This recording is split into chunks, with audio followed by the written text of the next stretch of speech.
How's it going, everyone? This is Rusty here at FCP Aero, and today I'm going to show you how to do the front brakes on your G01 X3 M40i.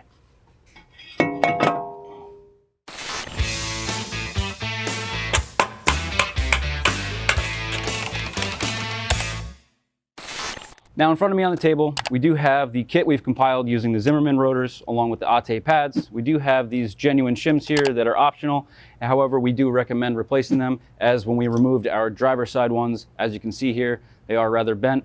We're not easily removed or obviously reinstalled with the condition of those. And included in the kit will be a new brake pad wear sensor, which you will not want to transfer to your new pads. Some symptoms you may be experiencing: as we discussed, the vehicle does have the indicator on the dash when your brakes are required for replacement based on that wear sensor. However, you may also have a pulsation, a grinding noise, even some squeaking. And in the worst case scenario, you could have some hardware or pads that are stuck in the caliper, or even a sticking caliper that would cause a premature wear on one side or the other. A couple of things we do want to talk about with the brake pads being replaced as well as the rotors. These rotors are directional. You do have a left and a right rotor, so don't get those mixed up. We'll be going over the passenger side, and I will touch on how to identify the right side or the left side based on the venting on the sides as well as some part numbers on the hat, but we'll get into that a little bit later. Now, there's no general service interval. It all depends on the life of the vehicle or how the vehicle is used. And generally about 30 to 40, maybe even 60,000 miles you'll get out of your first set of brake pads. This car has about 80,000 miles, and I do believe someone has replaced just the pads and reused the rotors at one point. As you can see here, there's a very large lip on the outside of the rotor, and the pads do have a lot of life left.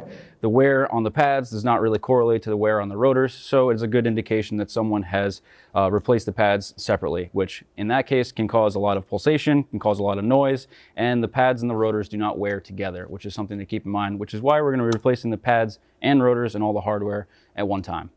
And with that, let's go ahead and get into some tools. All right, tools. So, getting the wheel off, we may want a 1/2-inch impact or a breaker bar with a 17 millimeter. Also, torque wrench, we have a 1/2-inch here. We also have a 1/2-inch ratchet accompanied by the 1/2-inch E16 for removing the caliper, and then a 6 millimeter Allen for removing the rotor. You're also going to want a caliper hanger once you get that caliper off.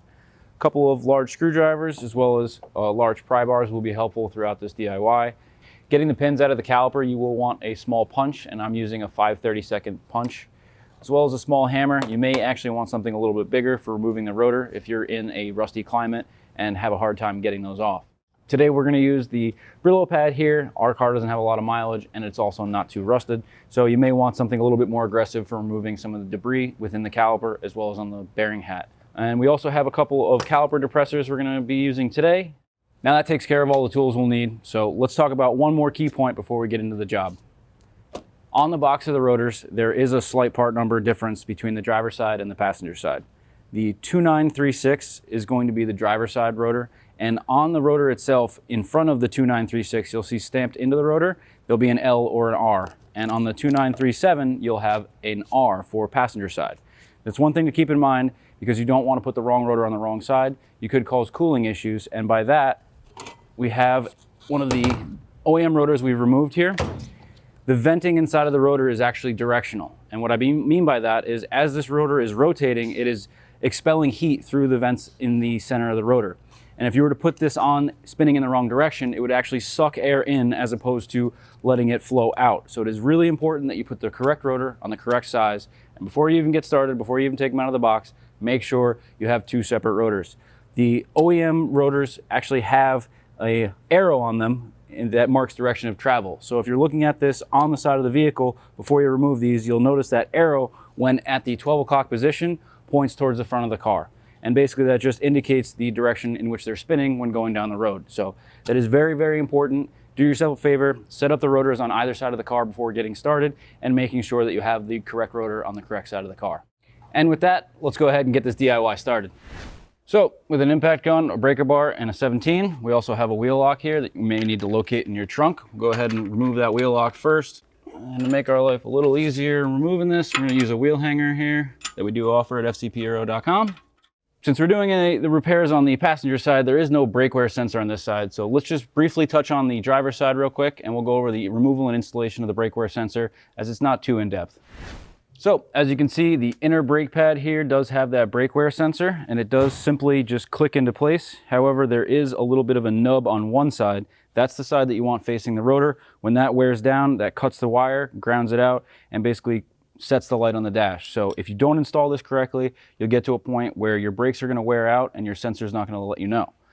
Simply just install it on your brake pad, and then when you go to put the pad in there, the wire harness will hang out of the brake caliper a little bit, and you can tuck all that in there. It does slide into the caliper provision here. It does go underneath the dust cap, and then there's a provision right next to the ABS sensor. Following that up to this box up here, simply just with your finger or a small screwdriver, open that box, and then inside of there is the connector on the top. It just has a connector that just unclips as any other connector does while depressing the lock there. So we'll go ahead and reinstall that, click it back into place, and then that's all taken care of. So we just wanted to touch on that, as the driver's side is the only side that has that and the passenger side does not. So let's go on back over to the other side and get into the actual nitty-gritty part of the job. All right, now before we go ahead and get anything apart, we do want to just get the pads pressed back. And if your pads are very low and you've done any brake flushes or any service on the brake system, you may want to suck out some fluid from the reservoir. But with our pads being as large as they are, it's not really going to push the calipers back that much. So we're not too concerned, and our brake level is right on the money. The brake pedal depressor or brake caliper depressor that you're going to want to use is something similar to this. The style like this is not actually going to fit in there, especially if your pads were a lot thinner. That is simply not going to fit in there. Other than the brake caliper depressor that we have there, you can certainly use a pair of pry bars and push against the two of them. We don't really need to get the caliper pushed back all the way. This is just to loosen the pads up to get the caliper off. We can certainly go back in there with something like this and depress the pistons later on. Now we need to get the pins out of here, which we're going to use a little drift here. I believe it's about a 5/32 drift, which is just enough to fit inside of there. That and a hammer, we can get the pins driven out. And once you get these pins past the outer brake pad, the clip on the inside will begin to twist. So you may need to use your thumb to push that back and continue to drive that pin out. And once you release the pressure from that clip, you should be able to wiggle it out by hand. And then the bottom one should come out much easier. On the other side, we definitely had some difficulty with that bent piece there, but this one is definitely coming out much easier. So if your clip looks like that, it should look like this. You may want to consider replacement. You're obviously not going to know if your clip looks like this until it's taken out of the car, so you may want to just preemptively have one ready to go. These are anti-rattle clips, so as the vehicle begins to age, these do begin to become weak, so it may be something you want to consider depending on the age of your car. All right, once the clips and the shims are out of there, we've already loosened up the brake pads by depressing that caliper, so these simply just pull right out. And as we can see, just like the other side, these brake pads are practically new, so we didn't have to push those calipers back too far. Next step, before we go ahead and unbolt the caliper, we want to have something to hang the caliper from. You do not want to hang the caliper from the brake hoses, and these nice pretty calipers are going to get all scratched up if you're just dangling them around. So have something that you can hang the caliper either from the spring or the fender liner or something of that sort. And then we're going to come up to the brake hose on the back here and just release this to keep some tension off that hose when we're hanging that and give us a little bit more slack. May need a little screwdriver to open that up. Get that brake hose loose in the back, and then we're going to use an E16 external Torx on a 1/2-inch breaker bar and loosen these up. Now we did just have these off recently, and yours are probably going to be a little bit tighter than that, as the torque spec is about 130 Newton meters, which is another reason we replaced those. These bolts do go directly into the caliper, so if you're not replacing them, you could run the risk of stripping or damaging the threads in the caliper. So something to keep in mind, as these calipers are not cheap by any means. Bolts are a lot cheaper than the caliper. Now that we've got the caliper out of the way, one more step to get the rotor off. It's going to be a 6mm Allen, and if you don't have an impact gun available, when you still have the caliper back on, you can simply use a screwdriver to wedge in between the caliper to keep the rotor from spinning, or even hold it with your hand. However, using the impact gun is going to make things a lot easier. And this rotor is not exactly stuck to the hub. If you need to for any reason, you can certainly give the rotor a couple of smacks and the rotor should be released quite freely. But as you can see, just like the other side, this does have that lot rot, the points on the rotor where the Brake pad was sitting for quite some time and allowing the Mother Nature to kind of take its toll on the rotors, creating some high and low spots. This was definitely pulsating on deceleration down the highway, but thankfully we're replacing those. As you can see, we do have some corrosion building up on the bearing here. We are going to be replacing these bearings down the road, but we will talk about the servicing of this before installing your new rotors. Any rust on this area when you're putting a new rotor on could create a pulsation. You really want to make sure that you take off all the rust you can, but you don't want to remove any metal. You don't want to use anything too abrasive. Something like a very fine sandpaper or a Brillo pad or even a wire wheel would suffice just to break that all down and create a nice smooth surface. So with a little Brillo pad and some brake clean, I'm going to go ahead and clean this up for you guys and we'll be right back. All right, we've cleaned up the hub a little bit. Obviously, I could have spent a little bit more time knocking down some of these high spots, but this should be sufficient. You can certainly use a wire wheel, anything that's going to reduce the rust on the surface here, but not remove any of the metal. So using a wheel hanger will be a little bit helpful for hanging this rotor, as there's nothing really holding it on there. There is a locating screw for the rotor screw here, but again, that wheel hanger will help you kind of locate the holes. And we're going to get that in there, and we'll go ahead and torque that up once we get that caliper back on, and we can wedge a screwdriver into here and torque that down to the 16 Newton meters.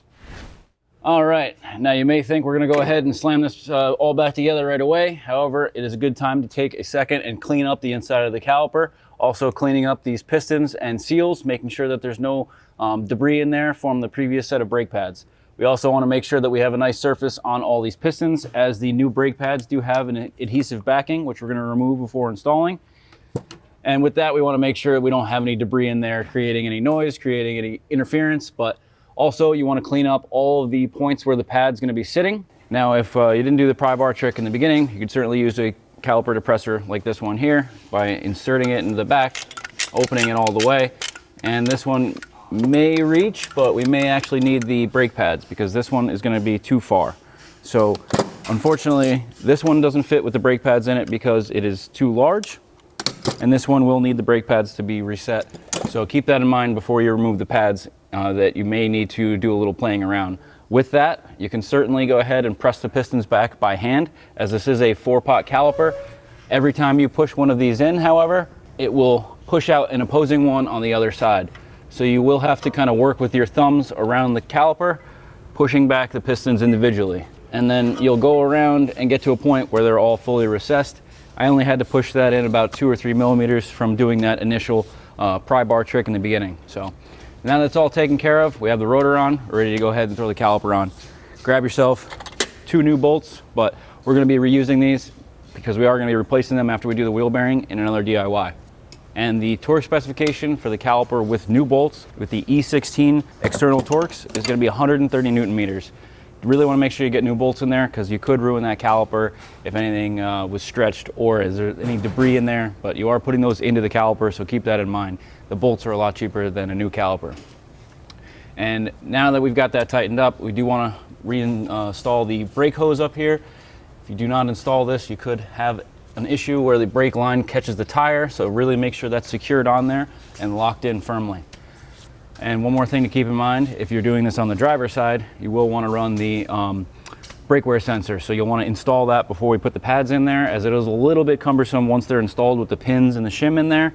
It's best to install that, making sure that you get that on the inner pad and routing that wire harness throughout. So we touched on that in the beginning, but this side doesn't have that wear sensor, so we'll go ahead and grab the pads.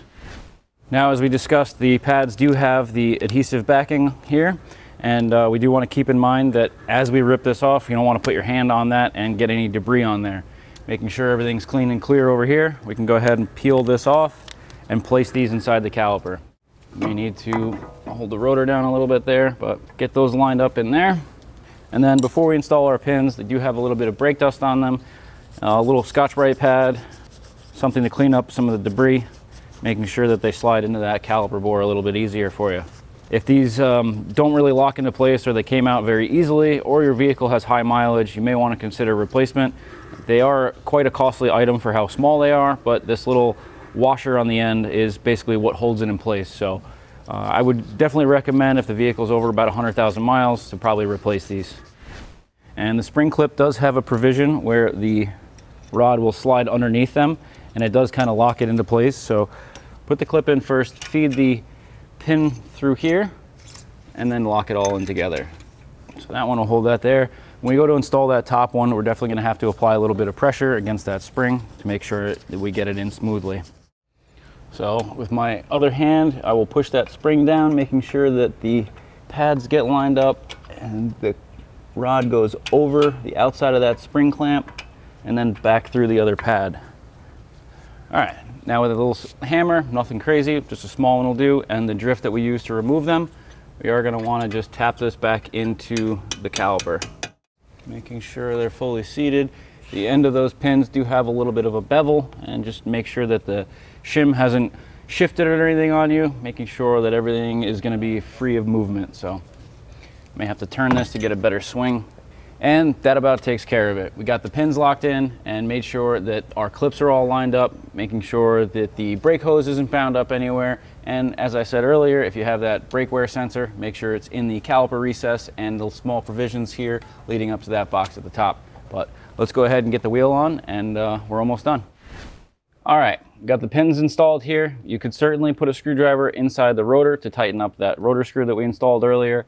However, with the fixed caliper, I really don't want to mar up any of the paint any more than it already is. So I'm going to put a couple of lug bolts over adjacent to the rotor screw there and use these 2 bolts as a counter hold. So I'm going to try to get them in quite a bit. That way I don't do any damage to the threads. And then we're going to be torquing the 6mm Allen to 16 Newton meters. Let's go ahead and get the wheel on, and we're almost done. All right, now we did want to take a second to talk to you guys about the brake indicator on the dashboard. May be difficult to actually reset. It is kind of common knowledge that on this particular model, the G01 X3, that if the brake warning is not present on the dash, you may have difficulty resetting it with the BC button. Ours is not currently illuminated. Ours had fairly new brakes, and there was no warning message on the dash. And we'll be featuring in the description below the Autel MX808. So go ahead and tighten this wheel up, and we'll wrap this DIY up.